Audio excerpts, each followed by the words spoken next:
Բարև ձեզ, ուղիղ եթերում Նոյան Տապանն է, հրատապ հարցեր հաղորդաշարի շրջանակներում այսօր զրուցելու եմ քաղաքագետ Էդվարդ Անտինյանի հետ։ Մեզ դիտողներին հիշեցնեմ, որ դուք ևս ունեք հնարավորություն զանգահարելու եւ ձեր հարցերը ուղղելու մեր հյուրին, բայց մենք զանգերին կպատասխանենք առաջին գովազդային դադարից հետո։ Պարոն Անտինյան, բարի լույս, շնորհակալ եմ մեր հրավերն ընդունելու համար, այս ձևաչափով ներկա գտնվելու համար։ Բարև ձեզ, ես եմ շնորհակալ։ Վաղ շաբաթում տեղի ունեցած ընտրություններից սկսենք մեր զրույցը, ինչ է կարծում, ինչպիսի ընտրության առջև էին կանգնած վաղարշաբաթցիները, եթե Փաշինյանին օրինակ լսենք, ասում է ընտրելով մեր կուսակցությանը, մեր թեկնածուին, վաղարշաբաթցիները ընտրեցին կյանքը եւ ոչ թե ապոկալիպսիսը, ինչպես առաջարկում էին ընդդիմադիրները։ Որն է ձեր ընդհանուր գնահատականը։ Նախ այն ինչ որ սպասում էր վաղարշաբաթից, նախապես գիտեինք, որ եթե հիմնականում երկու կողմ են մասնակցում, մեկը ռուսամետ ուժերը, մի մասը նախկին, մի մասը ներկա այս ռուսամետ ուժեր, մեկը իշխանությունը, որը պակաս ռուսամետ չի, այն հավատարմության երթումը, որը Նիկոլ Փաշինյանն է տալիս Վլադիմիր Պուտինին, այդպես որևէ ռուսամետ ուժ չի կարող նենց մակարդակ ապահովել, ցածր մակարդակ։ Այսինքն նշանակում է մեծ սպասելիքներ իհարկե չկար։ Իսկ եթե այն մյուս կողմը հաղթեր, ինչ դրանից, բայց դա նաև դաս էր նրա համար, որ եթե այլ ընտրանք, նորմալ, արևմտամետ ուժերի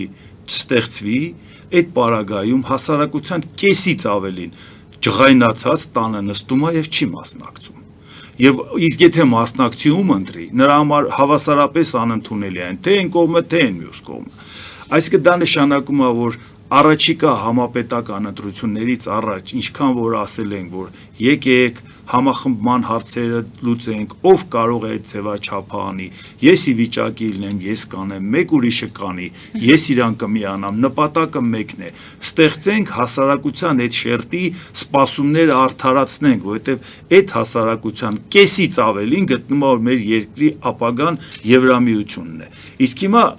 ավելի ցայտուն օրինակ թե ինչ տեղի ունեցավ, ինչքան բացատրեինք, ավելի լավ չէինք բացատրի։ Մարդիկ էլ ասում են, մասնակցեիք, դուք չեք մասնակցում, մենք է ստիպված ընտրում ենք նրանց մեջ։ Այո, ես դա էլ եմ ընդունում, բայց նաև անհրաժեշտությունը, որ այդ ուժերը կարողանան մասնակցեն, հասարակությունը նույնպես լուրջ անելիք ունի։ Իշխանությունը ունի ֆանտաստիկ վարչական ռեսուրս, ֆինանսական ռեսուրսի խնդրեմ չունի, անվերահսկելի կարող է ծախսել պետական բյուջեի փողերը եւ վերագրել իրեն, էլ չեմ ասում ցանկացած օլիգարխի կարող է ասի այդ գումարները ծախսեն։ Նույնը անում է ֆանտաստիկ փող ունեցող ընդդիմությունը։ Այս պարագայում այն մարդիկ, ովքեր խոցելի չեն, այն մարդիկ, ովքեր կարող են ծրագրի ու գաղափարից խոսեն, բնական է այս կռվի մեջ շատ դժվարությամբ են տարածք հարթում։ Ու պետք չի իրարից նեղանալ։ Մենք ասենք ժողովուրդ չօգնեցիք, դրա համար չենք անում, նրանք էլ ասեն դե արեք, որ հետո օգնենք։ Իրար վրա գցելու խնդիր չկա։ Տեսնում եք, թե ինչ կատաստրոֆայի առաջ կկանգնենք, եթե այս ձևով լինի 26-ի ընտրություն։ Իսկ ինչ վերաբերում է, որ Նիկոլ Փաշինյանն ասում է ընտրեցին կյանքը, այլ ոչ թե ապոկալիպսիսը, ես կարծում եմ, որ մի անգամ չի, որ ինքը այդ ապոկալիպսիս բառն օգտագործում է, ես անդրադարձել եմ դրան, կարծում եմ, որ ինքը այդ բառի իմաստը ուղղակի չի հասկանում։ Վատ չէր լինի ինքը մտներ կարդար, որ իմանար, որ մոլորակի մասշտաբի կատաստրոֆա չի լինելու ոչ մի պարագայում։ Եվ այն ինչ որ ինքը նաև ասում էր, որ մենք կկանխենք ապոկալիպսիսը, դա նկատի ունի նաև տրիպի ճանապարհի հետ կապված, եթե վտանգ լինի, դա ոչ քո քաշով է, ոչ էլ Հայաստանի քաշով է, որ դու ապոկալիպսիս կանխես կամ առաջացնես կամ կանխես։ Նույնը եթե ներպետական ընտրությունների հետ կապված այդ բառը օգտագործել, երևի վերջերս ա լսել, որտեղ պարբերաբար օգտագործում է։ Համարենք, որ դա լուրջ չի, որովհետև ինչի մասին է խոսքը։ Կարելի է կարծել բոլորը մահն են ընտրել, Փաշինյանն եկել ասել ժողովուրդ չեք իմացել, ապրելն ավելի լավ է, քան մեռնելը։ Չէ, ժողովուրդ ջան, մեռնելն ավելի լավ է, քան ապրել անպատիվ։ Այդ բանը ինքը չի հասկանում։ Ոնց ասում է, կարելի է ուտել, կարելի է ինչ-որ պետք է հանձնել, որել ուտել, կարելի է ամեն ինչ անել, ու դրանից հետո հրաժարվել իշխանությունից եւ չապրել, չգնալ համերգ, չգնալ երգել, այսինքն ամեն օր դու խոսես խնդիրներ, մարդիկ տեսնում են, մարդը մոլորակի բնակի չէ, նա տեսնում է մոլորակում ինչ է կատարվում, ամեն օր մտածում է, որ կատաստրոֆալի մոլորակի մասշտաբի, որը մեր չափով չի, որ մենք դա կանխենք, ամեն օր մեր մարդկանց ներկայացնում ենք, որպեսզի իմանաք ինչ սպասենք Հայաստանից, պետք է իմանաք ինչ անում Ամերիկան, Չինաստանը, Թուրքիան, Ադրբեջանը, Ռուսաստանը եւ այլ, Եվրամիությունը, մեկ էլ Նիկոլ Փաշինյանն ասում է, համերգ եկեք, չեք գնում, հա վայ մոռացանք, կներես, որ այդ պահին չմտածեցինք, որ կարևորը ապրելն ու երգելն ու պարելն է։ Դրա համար չեմ կարծում, որ ինքը այլևս կլրջանա,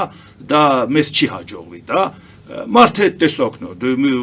ինչ կարող ես անել, բայց հաստորեն լուրջ է այն վիճակը, որում մենք հայտնվել ենք։ Պարոն Անտինյան, ընտրությանը մասնակցող ուժերի շարքերում կար նաև Եվրաքվեի նախաձեռնողներից Հանրապետություն կուսակցության ներկայացուցիչը, ինչ է կարծում, ինչու նա չկարողացավ հաղթահարել անցողիկ շեմը, ճիշտ է Հանրապետություն կուսակցությունը դիմել է, որպեսզի վերահաշվարկ իրականացնեն 6 ընտրատեղամասերում, այնուամենայնիվ, դուք ասում եք ընդդիմադիրներն էին եւ իշխանություններ եւ չկար ընտրություն, բայց կար չէ փաստացի Հանրապետություն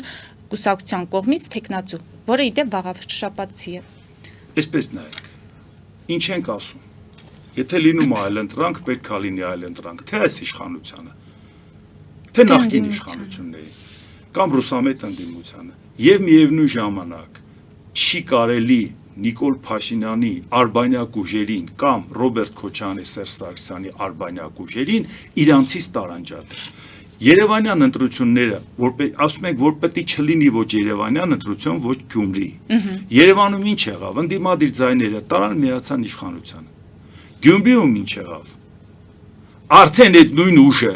որոնք Եվրոդաշինքով գնացին Գյումրի, մարդիկ բոլորին ասում են, դուք ձայները ստանալու եք, տալու եք իշխանությանը։ Եվ դրա համար Գյումրիում իրանք չընտրվեցին։ Այսօր վաղարշապատում կար մի միամիտ մարդ, որը կարծեր, որ եթե Նիկոլ Փաշինյանի ձայները պակասեր, Հանրապետություն կուսակցությունը անցողիկ շեմը անցներ, այդ ձայները չէր տալու Նիկոլ Փաշինյանին։ Չկար տենց բան։ Դա նշանակում է, որ մարդիկ ասում են, եթե մենք ընտրում ենք Նիկոլ Փաշինյանին, հենա կընտրենք Նիկոլ Փաշինյանին, նրա արբանյակին չենք ընտրում։ Բայց ինչու են արբանյակ, պարոն Անտինյան։ Մարդիկ, երբ որ քննադատելու տեղ են տեսնում, քննադատում են, իրենց քննադատությունը հնչեցնում են եւ վախ այդ առումով չկա։ Եթե տեսնում են, որ իշխանության գործողությունները որոշ առումներով ճիշտ է, դա արձանագրում են։ Հիմա սա նշանակում է բոլորին պիտակավորել, որ նրանք արբանյակ ուժեր են։ Հա, բայց իրանք էլ չեն թաքցնում, ինչ կարիք կա անհանգստանալ իրաց փոխարեն։ Իրանք էլ չեն Չեմ անհանգստանում, ուզում եմ հասկանալ հանրային պատկերացումը արբանյակ ուժի մասին։ Եթե քննադատության տեղ կա, քննադատում է, եթե գովեստի տեղ կա, գովում է։ Սա նշանակում է, որ արբանյակ ուժ է։ Եթե ընդդիմության պես ռադիկալ չի քննադատում։ Խնդիրը նայենք հստակ։ Նիկոլ Փաշինյանը ինքը ազգային ժողովի բարձր ամբիոնից ասում է, ես 18 թվականին տեսա, որ Արցախը հանձնված է, վերջ, միջազգային հանրության եւ մեր կարծիքները չի համապատասխանում, բայց ով կթողեր ես հանձնեմ, եթե պատերազմ չլիներ, ես ոնց կարող էի հանձնել։ Ես պատերազմին մասնակցել ենք, որ թոկը հանենք Արցախի մեր վզից,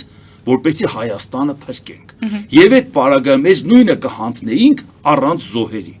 Մարդը ինքը խոստովանում է, որ կարելի էր պատերազմը կանխել, բայց ես դիտավորյալ չեմ կանխել, որպեսզի պատերազմի արդյունքում, ասեմ ժողովուրդ, տեսնում եք 25-30 հազար մեր զինվորները պատանդ են, եթե ես թուղթը չստորագրեմ, կսպանվեն, բերեք ստորագրեմ։ Այսինքն շանտաժով մարդկանց համոզել, որ սա է միագի ելքը, որից հետո ասել, բա չգիտեիք, որ եթե պատերազմ չլինի, չէին թողի հանձնել։ Այսինքն դու գիտակցաբար տարել ես մարդկանց կոտորելու, որից հետո հիմա մենք կանգնենք, ասենք, ժողովուրդ, մարդը ինքը ընդունում է, որ ինքը մարդասպան է, բայց դուք չեք նկատում, որ ինքը երբ որ գնացել էր սպանելու, ճանապարհին ձեր հարկերի հաշվին փողոցը ասֆալտել է։ Ժողովուրդ ջան, դա մենք թողենք, որպեսզի ասեն այգում նստած տատիկները, որոնք ասեն, վայ մեր բակը ասֆալտապատել են, դու որոշի, դու եթե արդարացնում ես դա, ուրեմն արդարացնում ես ոչ մի դրական բան, այսինքն դա կարմիր գիծ է, եթե դու հրապարակային գործիչ ես, ու քեզ մարդը ասում է, որ ես դա արել եմ, որից հետո ասում է, այ դու, եթե ինձ պաշտպանում ես, դու էլ ես ձեռքերը տարօրինոտ անում։ Ու իդեպ Նիկոլ Փաշինյանը պատահական չի անում, դիտավորյալ է անում։ Իրան պետք են մահապարտներ, որտեղ ինքը գիտի, որ մահու կենաց կռիվ է մղելու, եթե հանկարծ պարտվի շատ խայտարակ վիճակ կլինի իր համար։ Դրա համար ինքը հանրային տիրույթում մահապարտներ է ներգրավում։ Այսինքն դու գիտես ես ինչ եմ արել ու դու ինձ պաշտպանում ես։ Դա դրանից ամեն մարդ պետք է ինքը որոշի։ Եթե դու ասում ես, որ բա դուք դրականը չեք տեսնում, ես դե օրինակը բերել եմ, մարդ կա ինձ զանգում ասում, բա դուք դրականը չեք տեսնում, ասեմ, եթե մտներ ձեր տուն, ճակատից խփեր քո երեխային քո աչքի առաջ, հետո քեզ բերեր ծաղիկներ, կնոջդ եւ կոնֆետ, մի հատ էլ խմիչք քեզ համար, դուք ասեիր դրականը ինչու չեք տեսնում, բայց այդ մարդը տեսակ ինչ բարեկիր ձևով մտավ մեր տուն։ Այսինքն դա մենք թողենք տատիկների համար, հա, այն էլ 90-ից մեծ տատիկների համար, որոնք քաղաքական process-ին չեն մասնակցում։ Ցանկացած հրապարակային գործիչ պետք է իր համար որոշի։ Սա կարմիր գիծ է։ Եթե դու գիտես, որ դու ընդունում ես, որ Ռոբերտ Քոչարյանը կատարել է այս բանը, դա քեզ համար կարմիր գիծ է։ Ինչքան ուզում ասեմ, բա ինքը շինարարություն արել է, դու չես տեսել, հենց դու շինարարությամբ արդարացնում ես, մարդիկ ասում են հոп։ Այսինքն դու մարտի 1 դնում ես մի կողմ, ապրիլի 12 դնում ես մի կողմ, հոկտեմբերի 27 դնում ես մի կողմ, եւ այդ ամեն ինչը դնում ես մի կողմ, դա չի արդարացվում։ Այսինքն կարելի է լավից էլ խոսալ, վատից էլ, բայց համագործակցել արդեն դա նշանակում է դու ընդունում ես նրա սխալները ամբողջությամբ։ Շատ լավ։ Պարոն Անտինյան, հիմա մինչև ընտրությունները ընդդիմադիրները չէին էլ թաքցնում, իրենք հույս ունեին կրկնել Գյումրիի սցենարը,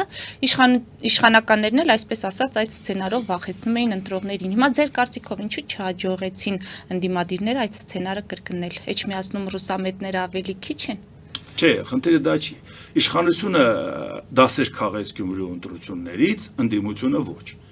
Նախնդիմությունը պետք է իմանա, որ համապետական ընտրություններում քանի անգամ այդ մասին ասել եմ։ Իրանք թռնեն երկին, գիշնեն գետին, միլիարդավոր դոլարները գետի պես լցնեն փողոցները,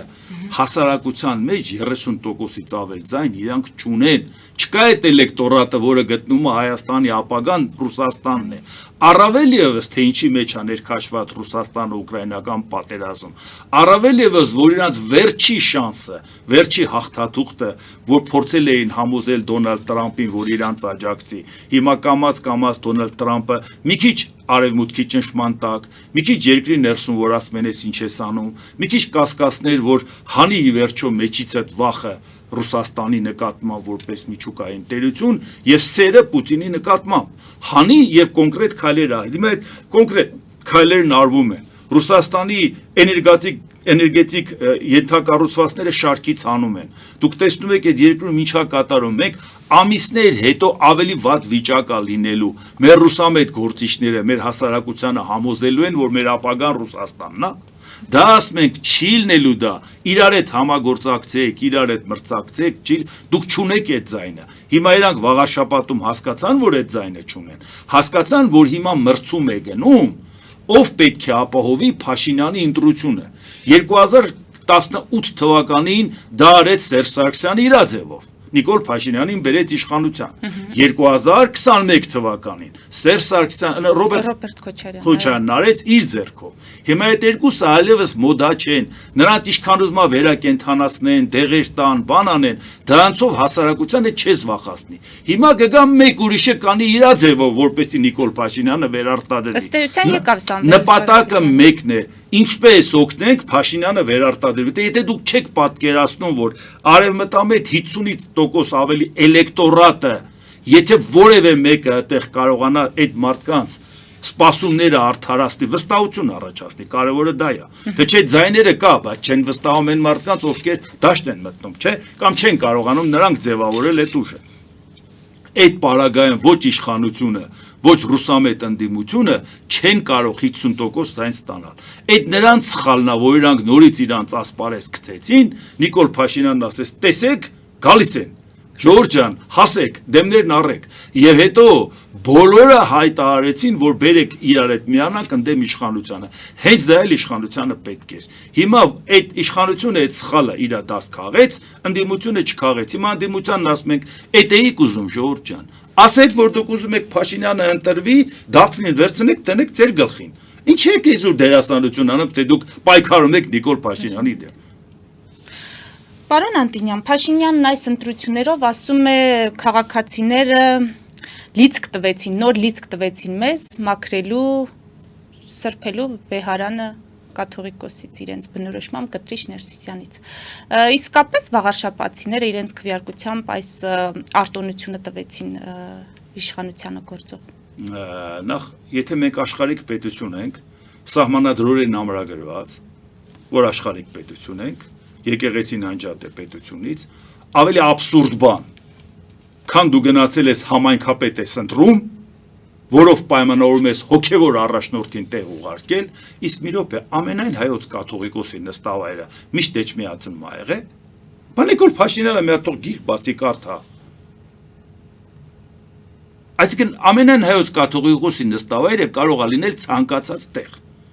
Հիմա եթե ինքը գնա Արգենտինայում նստի, ու Արգենտինայի տեղական ընտրություններում որևէ մեկը պարտվի, դա նշանակում ամենայն հայոց կաթողիկոսին չեն վստահում Արգենտինայում, այդ աշճանի պատկերացում չունենալ հայ առաքելական եկեղեցու մասին, այն որ Գարեգի երկրորդի կաթողիկոս չլիներ, մի անգամ չի որ այդ մասին խոսել ենք, ու նոր չի որ խոսել ենք, թե ոնց է նա ընտրվել, թե նախկին իշխանությունները իրան ոնց են օգնել, ու Իրանից առաջ էլ ոնց Լևոն Տեր-Պետրոսյանը Գարեգին առաջինին բերեց, խորհրդային միությունից հետո հազիվ մենք հնարավորություն ունեինք անկախանալ մեր ընտրությունը կատարենք, Լևոն Տեր-Պետրոսյանը Գարեգին առաջինին Անտիլիասից վերս նշանակեց կաթողիկոս, շատ ինտելիգենտ, շատ գրագետ մարդ էր, շատ կիրթ էր, խոսում էր հավեսդ գալիս էր, բայց նրա գալը աշխարհիկ իշխանության կողմից նշանակելուց հետո եկավ հաջորդ իշխանությունը նշանակեց Գարեգին երկրորդին, այսինքն դա չի խնդիրը, մենք Գարեգին երկրորդի կերպարը չենք նայում, բիզնեսմեն մարդ է, ինքը այդ իշխանության հետ սերտաճած ապրում էր, հիմա չի ստացվում այս իշխանության հետ, իրանք ասում են մեր մարդը դնենք, էլի քպայական լինի, ուրիշ բան չեն ասում, հա, դրա համար նրա հարցը չի, հարցը ուրիշ է, այսինքն եթե ասում ես, որ ես բանջու չես գրոհում, մայրաթոռը ասում է, դեռ բավարար չափով չեմ մաքրվել, մի քանի տեղեր գնում եմ պատարակի, իրանց կողմից նշանակովի սպասավորներին ասում, բավարար չափով մաքրվենք, նոր մայրաթոռ կգնանք, մեկ էլ ընտրություններից հետո ասում է, վաղարշաբաթը ընտրություններից հետո արդեն բարենպաստ պայման է, գնանք վեհարանը վերցնենք, այսինքն արդեն վաղարշաբաթի աշխարհիկ ընտրություններով Նիկոլ Փաշինյանը մաքրվեց, մի քիչ պետք է ինչ ասեմ, պետք է լրջանալ, այդ է, մարդը չգիտի ինչ աթոռյան նստած, ամենամեծ պրոբլեմը դա է։ Հիմա այս խնդիրը ի դեպ պարոն Անտինյան գտնվում է նաև Մեծ Բրիտանիայի ուշադրության կենտրոնում, մասնավորապես Եվրոպայի եւ Հյուսիսային Ամերիկայի հարցերով պետնախարարը նշել է. ակնկալում ենք, որ բոլոր գործողությունները կհամապատասխանեն Հայաստանի սահմանադրությանն ու օրենսդրությանը, պատշաճ դատավարության ընթացք եւ արդարացի վերաբերմունք ապահովելով բոլորի համար, ակնկալում ենք նաև, որ դատական գործընթացները մնան թափանցիկության եւ անաչառության շրջանակներում, այսինքն մեր հոգեվորականություն եւ իշխանություն արճակատումը միայն ներքին խնդիր չէ, սրան փաստորեն նաև հետևում են աշխարհում, մասնավորապես Մեծ Բրիտանիայից այսպիսի հայտարարություն ունենք, սա ինչի մասին է։ Մեծ Բրիտանիայից նման զուսպ հայտարարությունն անգամ պետք է շատ լուրջ վերաբերվել դրան, պատահական չի, որ պարբերաբար նշում ենք, որ ոգևորված ասում եք, մենք գնում ենք Եվրոպա, իսկ մենք գիտենք, որ իրանք Եվրոպա չեն գնում, բայց գոնե եթե ձև եք անում, որ գնում եք Եվրոպա, ձեր աչքի առաջ տեսեք Վրաստանում ինչ է կատարում, նրանք էլ վատ ձևեր չէին անում, նրանք իսկապես գնում էին Եվրոպա, որովհետև երբ որ 2013 թվականին Հայաստանը գնաց մտավ Մաքսային միություն, Վրաստանը ստորագրեց Վիլնյուսում ասոցիացման համաձայնագիրը նոյեմբերին եւ գնաց դեպի Եվրոպա, դարձավ թեկնածու պետություն, բայց որից հետո երբ որ ռուսական օլիգարխը եկավ իշխանությունը վերցրեց, այդ բոլոր քայլերը նրանք մեզանից առաջ էին եւ ժամանակաշրջանով, եւ գործողությունների քանակով, հիմա տեսնում եք ոնց են միացրել ռևերսը, ասում են հոպ SSS բաները չի համապատասխանում, մոռացեք, որ դուք կդառնաք Եվրամիության անդամ։ Այսինքն մենք սպասում ենք, որ ձևական քայլեր անենք, թե իբր թե ժողովուրդ ջան, տեսեք Նիկոլ Փաշինյանը մեզ Եվրոպա է տանում, բերեք Նիկոլ Փաշինյանը ընտրվի, ելով պետք է Եվրոպա տանի։ Հա, Փաշինյանը մեզ Շանհայով Եվրոպա է տանում։ Ուղիղ գիծը երկրաչափության։ Բայց չեք իմացել, Բրյուսել գնալու ամենակարճ ճանապարհը, սենց մտնում ես Իրանով, Պակիստանով, գնում ես Չինաստան, ընդեղից թեքվում ես Ռուսաստան, գնում ես Բրյուսել։ Ժողովուրդ ջան, ես հասկանում եմ, թե Փաշինյանի աշխարհագրության մակարդակը որն է։ Մնացածն ենք տեսել։ Այսինքն մարդիկ չեն խաբվելու։ Ոչ միայն չեն խաբվելու Հայաստանի ներսում, այլ չեն խաբվելու դրսում։ Նայեք Վրաստանի օրինակը, չեն ափսոսում այդքան աշխատանք։ Այն դեպքում, երբ որ այդ ժողովուրդը 2008 թվականի հունվարի 5-ին ընտրությունների ժամանակ նախագահական գնաց 77% ձայն տվեց, հանրակրվեին ՆԱՏՕ-ի անդամակցության Վրաստանը։ Այն դեպքում նախագահին 50%-ից մի փոքր ավել ձայն տվեց։ Այսինքն ասես նախագահի խաթեր չենք տալի, մենք ենք անում։ Այդ այն Վրաստանն է, որը որ դուրս եկավ հապկից 99 թվականին, բայց նախապես ասեց ինչի է դուրս գալի։ Ասեց մենք ուզում ենք դուրս գալ, որովհետև 97 թվականին նախաձեռնել էին ՎԱՄ-ը, Վրաստան, Ուկրաինա, Ադրբեջան, Մոլդովա, հանուն ժողովրդավարության եւ տնտեսական զարգացման։ Արևմուտքին ասին մենք ենք Եվրոպայի գործընկերը։ Վրաստան, Ուկրաինա, Մոլդովա, Ադրբեջան, անգամ Ադրբեջանը մեզնից առաջ ընկավ, ասեց Եվրոպայի գործընկերը մենք ենք։ Թեպետ ինչ որտեղ դա ձևական կառույց է, բայց երբ ուզում են, բոլորի աշտ են մտցնում, որ իրանք եվրոպական ճանապարհը ընտրել են շատ ավելի շուտ։ Այս ամեն ինչը անցնող Վրաստանը, որ ամբողջ երկրում նույնիսկ իրավական առումով ճիշտ չէ, դուք Եվրամիության անդամ չեք, ողողած էր Եվրամիության դրոշները, չգնացին ռուսական ճանապարհով։ Ուրեմն պետք չի մեր հասարակությանը ձևական քայլերով խաբել։ Այստեղ խնդիրը որն է։ Եթե եկեղեցու սպասավորները խառնվում են քաղաքականությանը, եթե հայտարարություն են անում, որը համապատասխանում է բռնի ուժով իշխանությանը տապալելուն, դա իրավապահ համակարգը պետքա դրան իհարկե գնահատական տա, միանշանակ, խոսք չկա, բայց երբ որ դա խիստ ձևով քաղաքականացվեց, երջանկացած հարձակվեցին, անմեղության կանխավարկածը ոտատակա տված մեր մոտ, առավոտից իրիկու բոլորը քաղաքականացրեցին, արդեն դա դրսից նայում են, չեն ասում է, այդ եկեղեցականները օրենք խախտել են, թե չէ, ասում է դուք չափը անցել եք, թե չէ, իրավաչափ է ձեր քայլերը, թե ոչ, որովհետև այդ երջանկությունը, որ ժողովրդին ոգևորենք, գնանք, հարձակվենք, գնանք, գրավենք, այլևս չի տեղավորվում, եթե սխալի դեմ սխալով չես պայքարում։ Դա այդպես չի կարող։ Մեթոդ չի, այո, գործող չի։ Շնորհակալ եմ, պարոն Անտինյան, այս պահին մեր եթերում գովազդ հայտարարենք, ես տեսնում եմ, որ ունենք արդեն հեռախոսազանգեր, հարգելի հեռուստադիտողներ, գովազդից անմիջապես հետո կպատասխանենք նաև ձեր հեռախոսազանգերին։ Ֆելիչե ժամանակակից ատամնաբուժական կլինիկա։ Այստեղ հարմարավետությունն ու խնամքն առաջնային են։ Այստեղ կիրառվում են ատամնաբուժական ամենաժամանակակից տեխնոլոգիաներ, ճշգրիտ ախտորոշում, արդյունավետ բուժում, նուրբ փորձառություն եւ անհատական մոտեցում։ Սկսած սովորական մանրուքներից մինչև առաջադեմ ընթացակարգեր, այստեղ դուք գտնվում եք բարձր որակավորում ունեցող եւ փորձառու ատամնաբուժական մասնագետների ձեռքերում։ Մեր բարեկամական եւ հյուրընկալ անձնակազմն այստեղ է յուրաքանչյուր այցը հաճելի դարձնելու համար։ Ֆելիչե, ձեր առողջ եւ ամենաերջանիկ շպիտը սկսվում է այստեղից։ Եկեք եւ բացահայտեք նորարարության փորձագիտության եւ կարեկցանքի կատարյալ համադրությունը։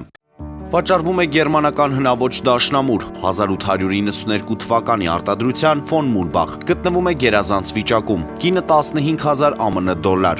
Հեռախոսահամար 094 115 310։ Երևան շիփինգ, սենսացիա ստեղ, հա։ Այո, ճիշտ եք եկել։ Սանդրոցներ Երևան ուղարկելը $2.99 օթանավով։ Այո, Իսկ եթե դոլար ուղարկես, դոլար ստանան։ այո, Իսկ որ տանեն տուն հասցնեն, էլի մի տոկոս, հա։ 2%։ Երասա ծրի է, էլի։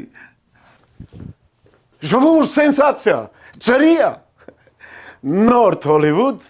Գլենդել։ Ջաքփաթ հագուստի խանութը երկրորդ մասնաճյուղն է բացել Գլենդելի սրտում, որտեղ կարող եք ձեռք բերել եվրոպական եւ ամերիկյան ընտիր հագուստեղեն, կոշկեղեն, աքսեսուարներ, պայուսակներ ամենահարմար արժեքներով։ Նաեւ կարող եք ցանկացած ապրանք պատվիրել եւ ձեռք բերել կարճ ժամանակում։ Ջաքփաթի Գլենդելի հասցեն է 11:35 North Pacific Avenue, հեռախոս 818 813 2252, Jackpot հագուստի լավագույն կենտրոնը Glendale-ում։ 60-ից ավելի ճանաչված եվրոպական բրենդների ինքնատիպ, չկրկնվող եւ մատչելի ընտրանին Fortuna Home and Country House խանութ սրահում։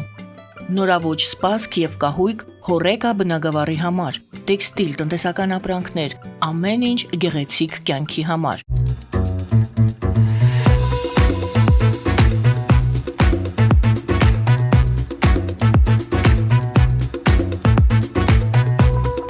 Արարատ ռեստորան, ընտանեկան եւ ընկերական ժամանցի լավագույն հասցե, սիրված արտիստներ, հյուրընկալ մթնոլորտ, հարուստ ճաշացան, անմահական խորտիկներ, Արարատ ռեստորան, հասցեն անփոփոխ, սիրով սպասում ենք ձեզ։ Լավագույն պաղպաղակ, բնական, համեղ եւ մատչելի գներով պաղպաղակը կարող եք ձեռք բերել բոլոր հայկական խանութներում։ Պահանջեք հայկական պաղպաղակ, Թամարա պաղպաղակ։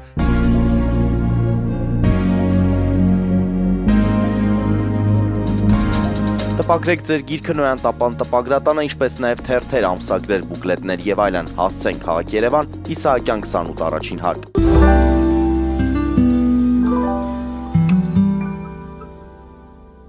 Ուղիղ եթերում Նոյան տապանն է, տաղավարում քաղաքագետ Էդվարդ Անտինյանն է, մեզ դիտողներին հիշեցնեմ, որ մեր ուղիղ եթերները կարող եք դիտել նաև YouTube-ում, Patreon-ի ալիքում, այդ ալիքում նաև կարող եք մեզ աջակցել էկրանին երևացող QR կոդով։ Պարոն Անտինյան, այս պահին հեռախոսազանգ չունենք, հետևաբար ես օգտվեմ հարց տալու իմ հնարավորությունից։ Հիմա Հայաստանի այդ գործող իշխանություններ, նախկին ղեկավարներ, հեռակաբանավեճը շարունակվում է եւ դրա ֆոնին Նիկոլ Փաշինյանը հայտարարեց, որ բանակցային փաստաթղթերը հրապարակելու է։ Դուք անձամբ ինչ որ սպասելիք ունեք, ինչ որ բացահայտումներ կլինեն, որոնք էականորեն կփոխեն 2026-ին սպասվող ընտրությունների տրամաբանությունը, նաեւ կոպիտ է հնչում, բայց կփակեն օրինակ նախկին նախագահների բերանը։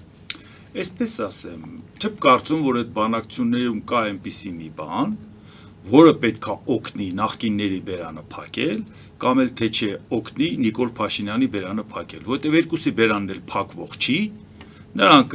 ամոթի զգացողություն ոչ մի կողմը չունի, որի գոնե մի փոքր լռեն, դրա համար մենք նայենք, իսկ ինչ են այսօր բացատրում նախկինները, որը որ եթե բացահայտվեց, մենք այդ մասին չգիտենք։ Երբ որ Ռոբերտ Քոչարյանը ինքն է Լեռնային Ղարաբաղի Հանրապետություն հռչակելը, ասում է, որ դա իմ հեղինակած որոշումներ 91 թվականի սեպտեմբերի 2-ին, որի մեջ մտել է լղիմ գումարած Շահումյան գումարած Գետաշեն, այսինքն լրիվ այլ միավոր,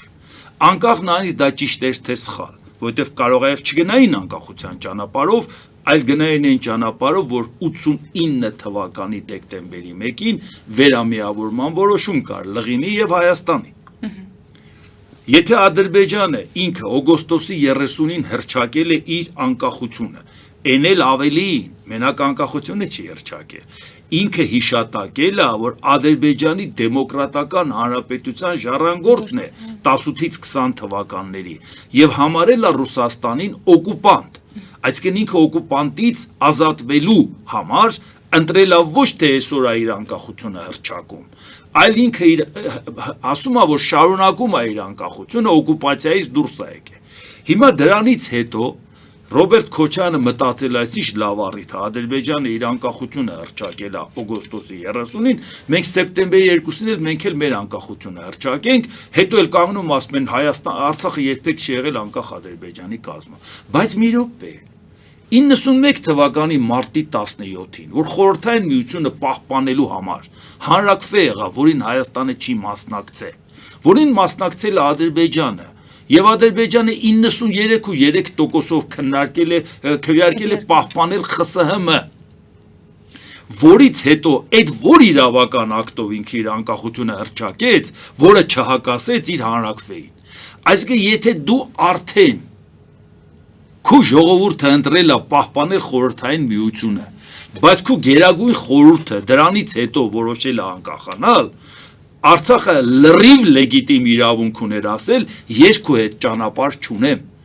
իր գերագույն խորհուրդը կարող էր նման որոշում կայացնել, եթե խորհրդային միությունն արդեն լուծարվեր, իրանք էլ ասեն Ժորժ ջան, դե մենք էլ արդեն անկախացանք, էլի, բերեք մեր անկախությունը հռչակենք։ Մինչև դեկտեմբերի 8-ի խորհրդային միության լուծարումը Ադրբեջանը հոկտեմբերի 18-ին էր սահմանադրական ակտ է ընդունել անկախության մասին։ Դա էլ իրավական հիմք չուներ։ Իսկ մենք դրանից ինչի չօգտվեցինք, ինչի այսօր չենք մտցնում իրանց աչքը, ասենք, կարող ես ինձ բացատրել, բա որ դու օգոստոսի 30-ին քո անկախությունն էիր հռչակում, չէիր հարգում ժողովրդի ձայնը, որը խորհրդային միությունն ուզում էր պահպանել։ Խորհրդային միությանն էլ օկուպանտ էիր համարում։ Մենք քո հետ ինչ ունեինք անելու։ Ոնց կարող ենք մենք դուրս գալ քո հետ մի պետության որոշման, այսինքն իրանք իրավական այնպիսի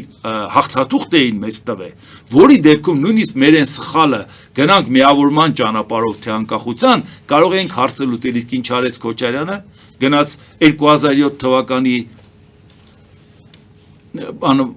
Մադրիդում ինչ արեց, նոյեմբերի 29-ին, գնաց ասեց, որ Լեռնային Ղարաբաղի հասարակություն ասելով հասկանում ենք լղիմը, այսինքն ինքը հրաժարվեց բոլոր այն թղթերից, որը իր օրոք է եղել, առաջինը հռչակված Լեռնային Ղարաբաղի Հանրապետություն, երկրորդ Լեռնային Ղարաբաղի Հանրաքվե, որը դիտարկվել է Լեռնային Ղարաբաղի Հանրապետության տարածքով,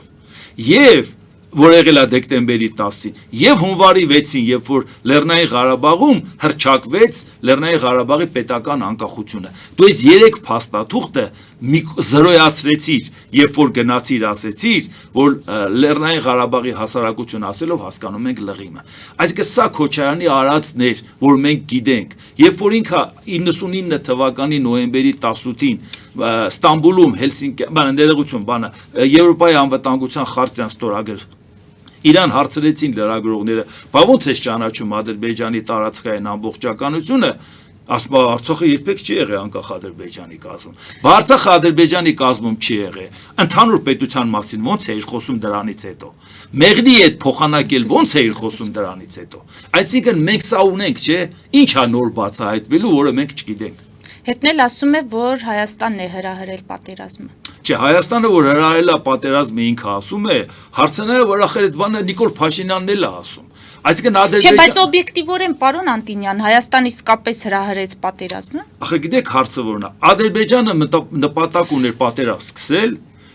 վերցրեցին իրանց վրա, որ իրանք են հրահրել։ Եկեք այստեղ կանգ առնենք, հեռախոսազանգի պատասխանենք։ Բարև ձեզ, լսում ենք ձեզ, բարև ձեզ։ Բարև ձեզ, հարգելի հեռուստադիտող, իջեցնեք հեռուստացույցի ձայնը։ Մենք ձեզ լսում ենք, դուք հեռուստացույցի ձայնը իջեցրեք, որ մեզ լսեք։ Բարև ձեզ, իբ հարգացել ես պարոն Անտյանի հետ, պարոն Անտյան, ես Ալիբաբայից և 40 ավասակներից եվ եք պրտնում, և պիտի պրտնեք, այվար կենդի տեր խելացի մարդ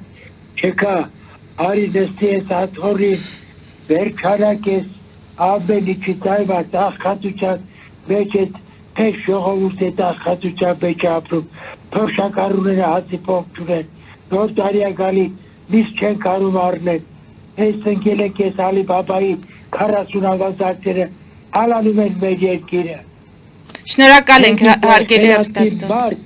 Կենդի տեր խելացի մարդ չկա պարոն Անտյան։ Շնորհակալություն։ Ես պատրաստվում էի դեպ այդ մասին վերջում հարցնել, որ արդյոք դուք կնախաձեռնեք լինել այլ ընտրանքը, որը իսկապես հույս կտա ընտրության այս պահին չգնացող, բայց արևմուտքի հետ հույսեր կապող քաղաքացիներին։ Հիմա հեռուստադիտողի հարցը եւս շեղեց մեզ մի փոքր, բայց այնուամենայնիվ պատասխանեք։ Ես պարզ հստակ ասել եմ հրապարակային, որ մտադիր եմ մասնակցել այդ process-ներին, պատասխանատվությունից ու բեռից խուսափող չեմ, բայց պաշտոնի մեռածել չեմ։ Այդ իսկ պատճառով, եթե ինձ կհաջողվի ինքս ձևավորել, իհարկե կվերցնեմ իմ վրա այդ պատասխանատվությունը, մանավանդ որ ասել եմ իմ մտադրությանը ընտրություններին մասնակցելու։ Այսինքն իսկ դա ձևավորել նշանակում է որոշակի ռեսուրսի խնդիրներ լուծել, որ կարողանաս կազմակերպական հարցեր անես։ Իհարկե առաջիկա ընտրություններում ընտրակաշառք չի բաժանվելու, գազելներով ընտրության չեն տանելու։ Եթե նույնիսկ միլիարդներ են բաժանում, դա այդքան արդյունավետ չի, որտեղ եթե միլիարդատերը միլիարդա բաժանով, դա ոչ մի բանի ազդեցություն չունի։ որևէ մեկը իմ կարգի մարդուց չի ակնկալում, որ մենք պետք է միլիարդներ բաժանենք, որ տնից գնա մասնակցի ընտրությանը։ Այսինքն այն ինչքան որ իրանք ռեսուրս ծախսում են, մենք դրա 1%-ն էլ ծախսենք, ավելի արդյունավետ կլինի, քան իրանց արածը։ Ուղղակի պետք է լրիվ օրինական ձևով մենք կարողանանք այդ կազմակերպական հարցերը լուծել ու պատահական չի, որ ասի նաև պաշտոնի մեռած չեմ, եթե ես տեսնեմ, որ հասարակությունը ավելի շատ վստահում է այդ տիրույթում գաղափարակից մեկ այլ ուժի կամ մեկ այլ անհատի կամ մեկ այլ կուսակցության ու կասի, գիտեք, ավելի լավ է մենք աջակցենք, ես չեմ ասի այդ ով է, որ ես նրան միանամ։ Չի կարող տենց բան լինել, եթե քո նպատակը գաղափարն է։ Առավել ևս առաջիկայում նախագահական ընտրություններ չեն, խորհրդարանական ընտրություններ են, իսկ ցուցակը կարող է լինի մոտավորապես 200 հոգի։ Իսկ ընտրություններից հետո էլ պաշտոնների պակաս չի լինում, եթե հաղթում ես։ Այսինքն դրա համար, եթե հասարակությունը կգտնի, որ ինձ է աջակցում, ես կանեմ, կգտնի մեկ ուրիշին է աջակցում, կտեսնեմ, կհամոզվեմ նաև ոչ հրապարակային բանակցություններով, որ իսկապես նրա հետևը չկան այդ ուժեր, որը կարող է մեզ համար վտանգ լինել, այսինքն մենք մերժում ենք նախկիններին, ներկաներին եւ մեկ էլ հանկարծ հավաքվում ենք, բարձում է նրանց թիկունքում է կանգնած։ Եթե ես դրանում համոզված լինեմ 100%-ով, որ այդ ուժերն էլ լրիվ ազատ են իրանց ընտրության հարցում ու ճիշտ են, առանց որևէ կասկածելու ես իհարկե կմիանամ նաև նրանց, որևէ խնդրեմ չեմ տեսնում։ Եվս մեկ զանգ։ Բարև ձեզ։ Բարև ձեզ։ Լսում ենք ձեզ, հարգելի հեռուստադիտող։ Բարև ձեզ։ Ես ուզում եմ պարոն Անտինյանին մի քանի բան ասել, եթե կարելի է։ Ես շտամի բանն եմ լսում եմ, բայց անընդհատ հետևում եմ։ Բացի Անտինյանի շատ մարդիկ են անցած դժգոհով եւ իսկ պարոն Անտինյանը տվելու անցել արդեն այդ չափը։ Ես կուզեի նորին գաղափարել, որ ես էլ եմ դիպելու, որ ընտրվեմ։ Ես ունեցի կուզեի այնքը ընտրվել, դառնալ վարչապետ ու իր հերը անցին, որ ինքը իմանա թե ինչ։ Հարգելի հեռուստադիտող, խնդրում ենք առանց վիրավորանքների եւ հարց ձևակերպել։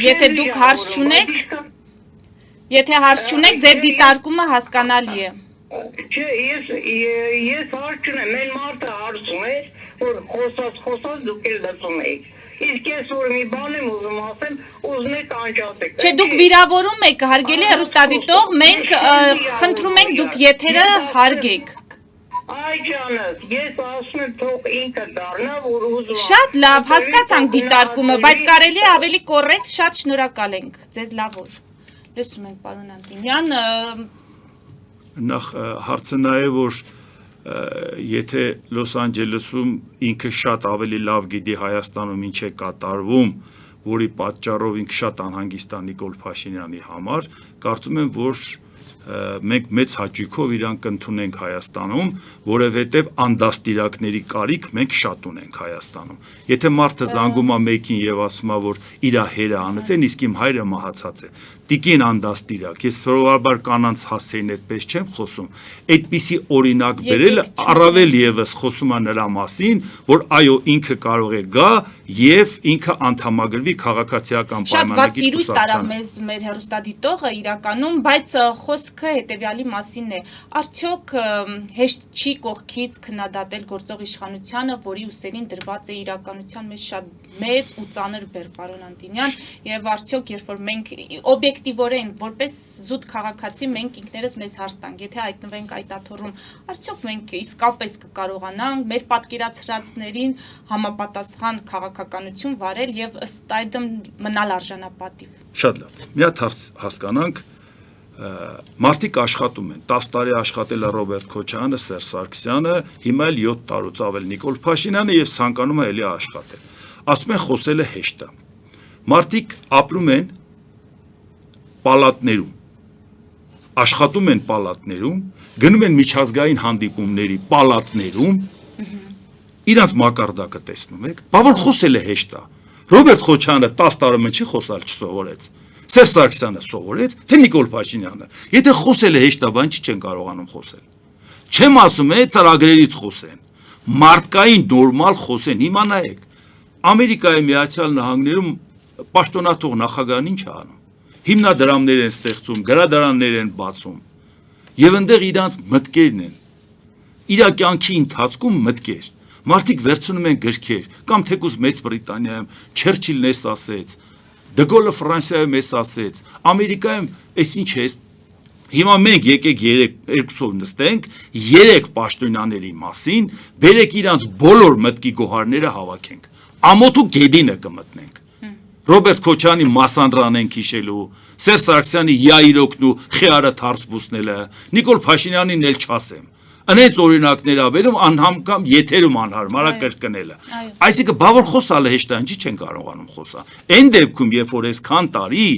իրանք այդ մթնոլորտում են ապրում ու աշխատում, դե թող խոսեն, թող նորմալ ձևով ձևակերպեն խնդիրը, որ գոնե իմանաք իրանք ի վիճակի են այդ խնդիրը լուծելու, կարողա լուծեն, կարողա չէ։ Բայց եթե դուք տեսնում եք, որ մարդը խնդիրը չի կարողանում ճիշտ ձևով ձևակերպի ու մատուցի, նրա ինտելեկտուալ հնարավորություններն այդպիսին չեն։ Մարդը Հայաստանի ներքաղաքական խնդիրների, ներպետական խնդիրների մասին խոսել են, հիմա էլ խոսում են, դուք տեսնում եք, թե նրանց խայտառակ վիճակա դա, բայց որ գնում են միջազգային բանակցությունների, ուղղակի փակ դռների հետևում, ու դուք ընդհանրապես չեք տեսնում, թե այնտեղ ինչ է կատարվում։ Այդ ինչ գիտեք, ինչ են բանակցում։ Դիմացը գալիս են նստում են փորձառու մարդիկ, չմոռանանք, երկրի քաշային կատեգորիան,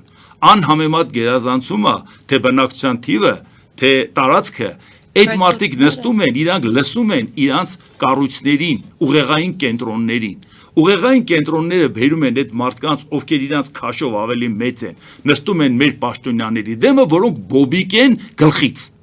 Եվ դուք պատկերացեք արդյունքում ինչ եք սպասում։ Նույնիսկ եթե քո պետության քաշը ավելի փոքր է, պետք է պետությունը այնպիսի մարդիկ ներկայացնեն, որ հավասարը հավասարի հետ շփվես, նրանց համար անպատվաբեր չլինի այդ մարդկանց հետ շփվել։ Այսինքն գոնե կոմպենսացնես քո երկրի փոքր լինելը մյուսների համեմատ։ Բայց երբ որ դու գնում ես ու բացարձակ չես, իսկ եթե բանակցությունների ժամանակ Google-ը պետք է մտնես, կարդաս, թե ինչ պետք է խոսես, այս մարդիկ որ խոսում են, դուք տեսնում եք, որ նրանք տիրապետում են,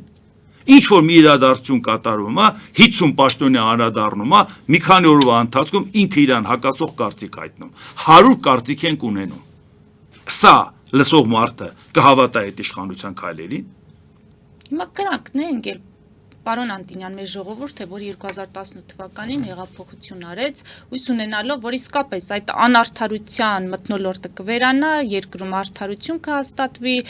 նախկին արատավոր բարքերից կազատվենք։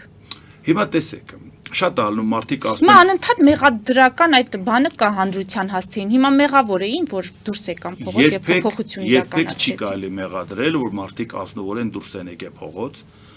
Ամբողջ աշխարհով տոնախմբություններ, Սերժ Սարգսյան եւ ոչ միայն Սերժ Սարգսյանից 20 տարվա Արցախից եկած խոպանչիների քաղաքականությունը 10 տարի չէր, 20 տարի է։ Ինչի Սերժ Սարգսյանը Քոչարյանի ժամանակ պաշտոնյա չէր, երկրորդ դեմքն էր։ Այսինքն մարդիկ դա են տոնե։ Մարդիկ դուրս են եկել փողոց մերժելու եւ առնվազը ճիշտ չի, որ այդ մարդկանց մեղադրել, թե դուք ինչի եք ազնիվ։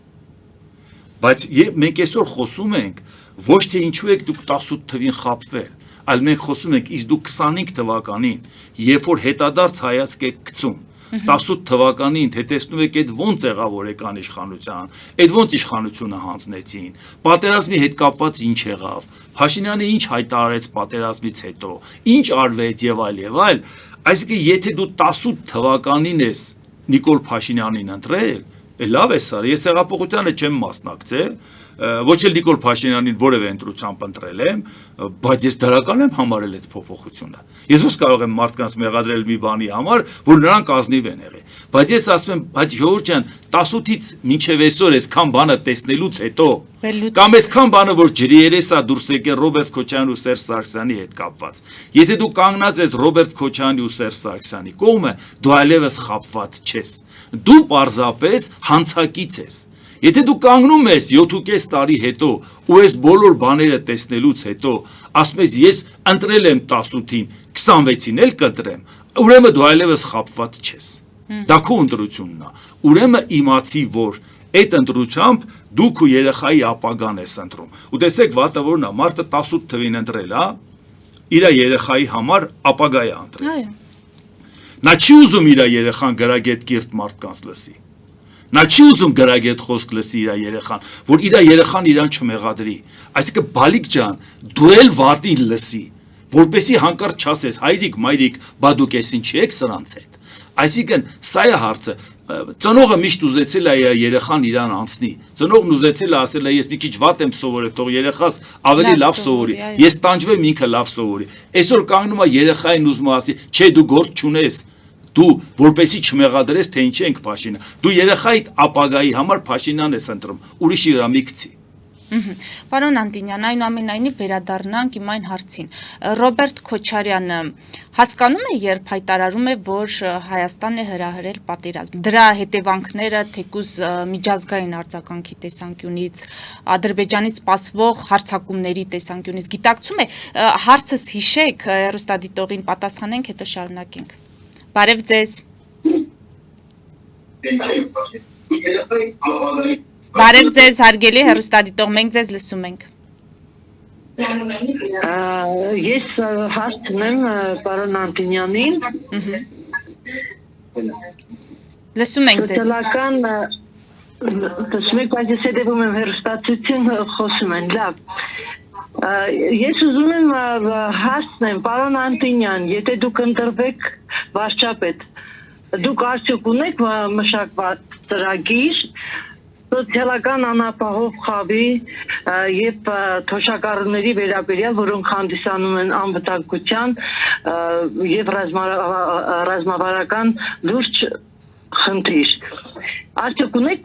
մշակված ծրագիր, որպեսզի բարելավեք սոցիալապես անապահով խավի եւ թոշակառուների վիճակը, քանզի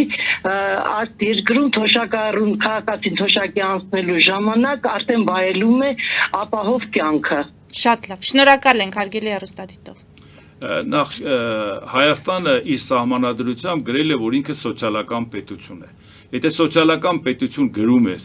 բայց դու ամեն տարի ասում ես թոշակը չեմ բարձրացնելու, որովհետև դրա համար գումար չկա, եթե նույնիսկ 1000 դրամով բարձրացնեմ, բա դրա ոչինչ չի լինի, բայց բյուջեի վրա այսքան բեռ կլինի, այսինքն եթե ամեն տարի դու ընդունում ես, որ գնաճի պատճառով մարդու կենսամակարդակը վատանում է, հարկեր տուրքերն ավելանում են, ապրանքների գները բարձրանում են,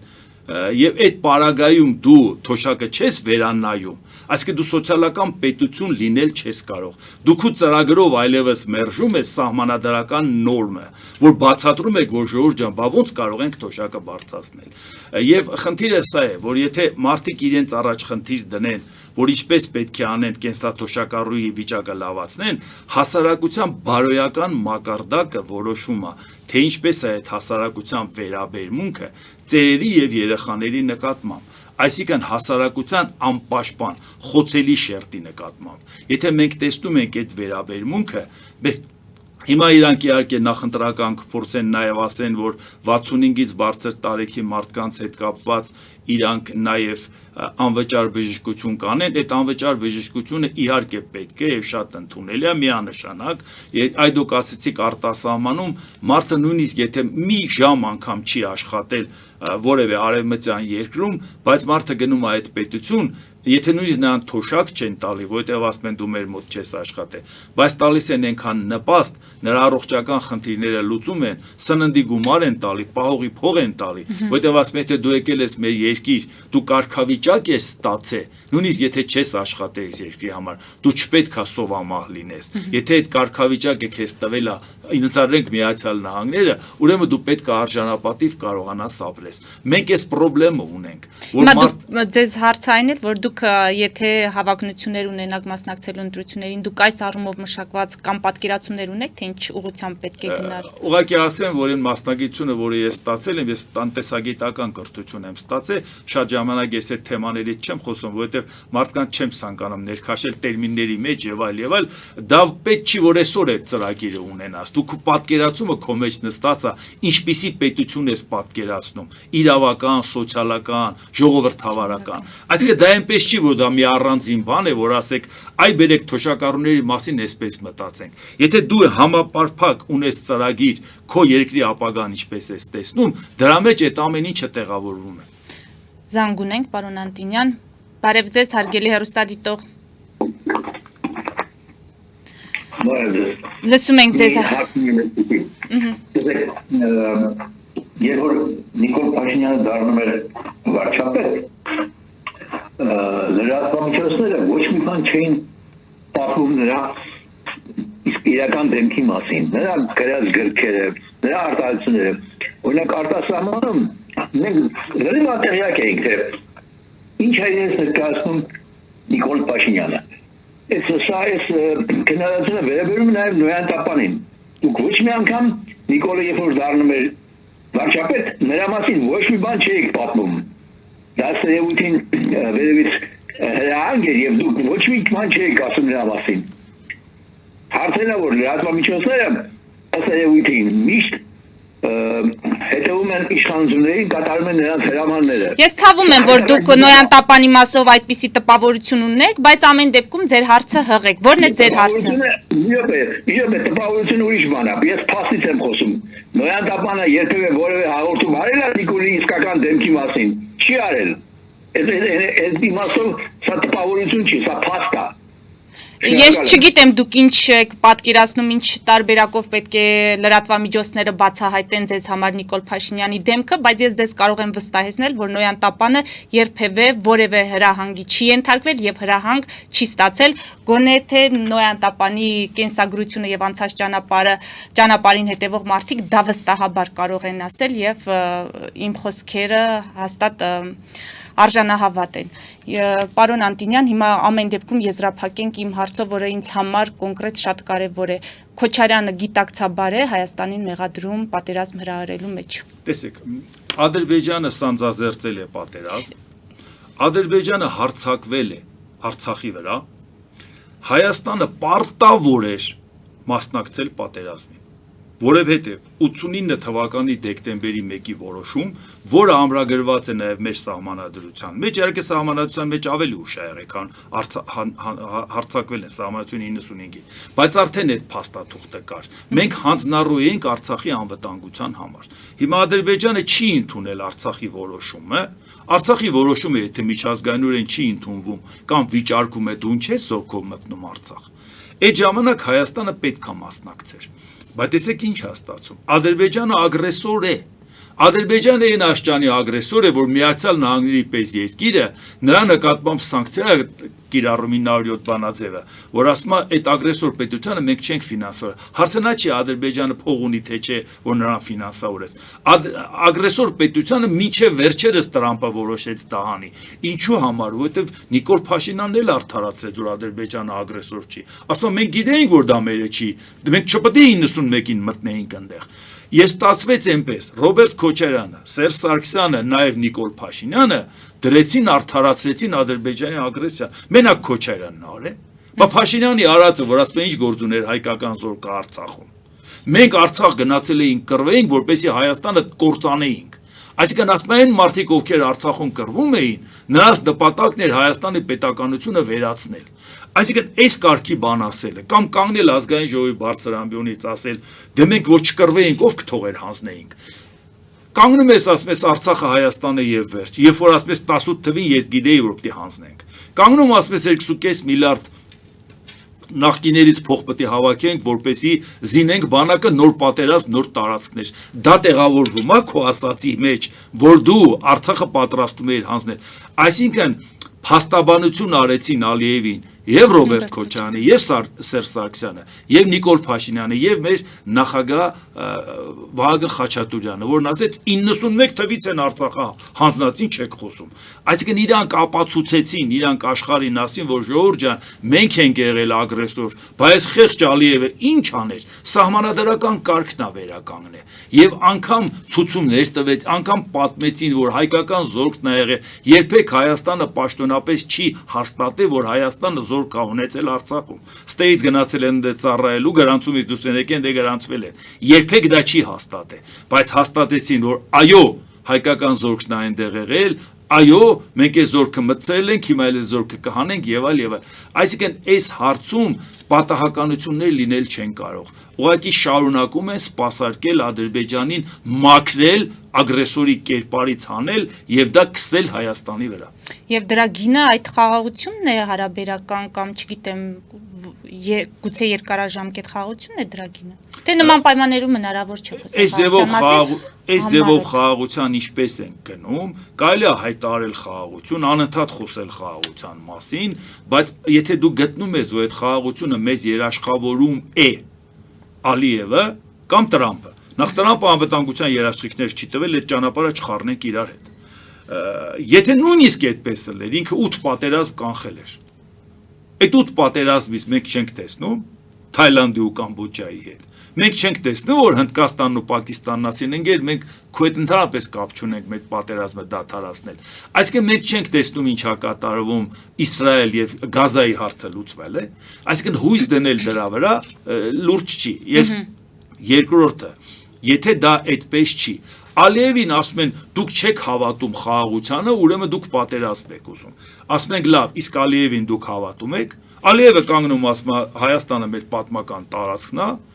Գիտնականներին աշխարհագրական անուններ ասում, որ կարելի է քարտեզվյանից գտնել։ Նա ասում է մենք պետք է վերականգնենք մեր պատմական տարածքը, եթե ոչ տանկերով, ապա ավտոմեքենաներով գանք վերցնենք, այսինքն իրավական առումով դա մերն է։ Այսինքն դա պահանջատիրությունից չի հրաժարվի։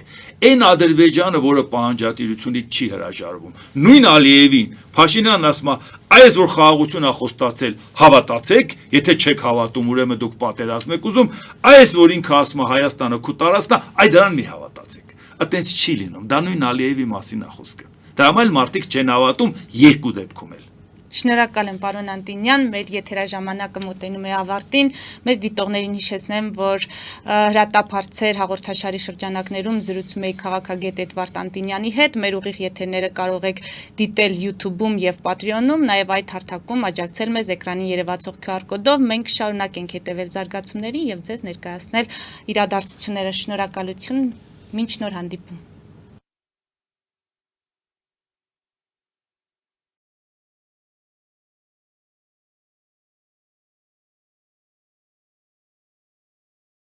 Thank you.